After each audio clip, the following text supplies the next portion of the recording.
துப்பாக்கி இந்த படத்தில் வந்து விஜய் வந்து ஒரு மிலிட்ரி ஆஃபீஸராக வேலை பார்ப்பார். லீவுக்காக அவருடைய சொந்த ஊரான மும்பைக்கு வருவார். அப்போ வந்ததுக்கப்புறம் அந்த மும்பை பஸ்ஸில் வந்து ஒரு தீவிரவாதி என்ன செய்வான், பாம்பு வச்சுருவான். பாம்பு வச்சு அந்த பஸ்ஸு வெடிக்க வச்சுருவான். ஆனால் பஸ்ஸு வெடிச்சிடும். இவன் அதுலேருந்து இறங்கி போயிடுவான். அதை பார்த்து நம்ம தளபதி என்ன செய்வார், அவனை அலேக்கா தூக்கிட்டு போய் அவனுடைய வீட்டில் ஒளிச்சு வச்சுருவார். தீவிரவாதி கும்பல் நிறையா இருக்குது, இவன் மட்டும் இல்லை, இதை நம்ம எப்படியாச்சும் கண்டுபிடிக்கணும் அப்படின்னு சொல்லிட்டு விஜய் நினைக்கிறாரு. அப்போ விஜயோட கூட வேலை பார்த்தவங்களுக்கு திருமணம் நடக்குது. அந்த கல்யாணத்தெல்லாம் முடிச்சுட்டு எல்லோரும் வரும்போது அவர் நண்பர்களோட எல்லோரும் சேர்ந்து இப்போ நம்ம ஒரு கேம் விளையாட போகிறோம் அப்படிங்கிற மாதிரி சொல்கிறாரு. இப்போ என் வீட்டு செவத்துலேருந்து ஒருத்தன் எகிரி குச்சி வருவான்.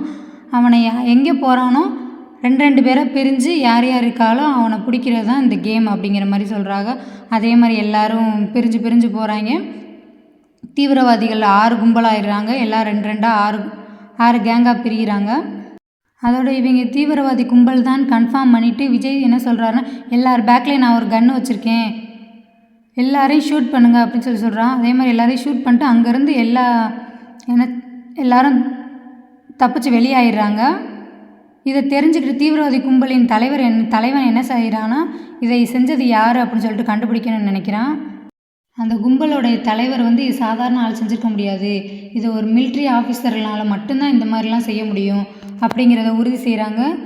எல்லாத்தையும் தேடி ஆதாரத்தை கண்டுபிடிக்கிறாங்க. யார் யார் ஷூட் பண்ணுறாங்களோ அவங்களுடைய தங்கச்சியெல்லாம் ஆளுக்கு ஒரு தங்கச்சியை கடத்துகிறாங்க. அதில் வந்து விஜய் சாரோட தங்கச்சியும் கடத்துகிறாங்க. அவரை அந்த பொண்ணை காப்பாற்றுறக்காக விஜய் போகிறாரு.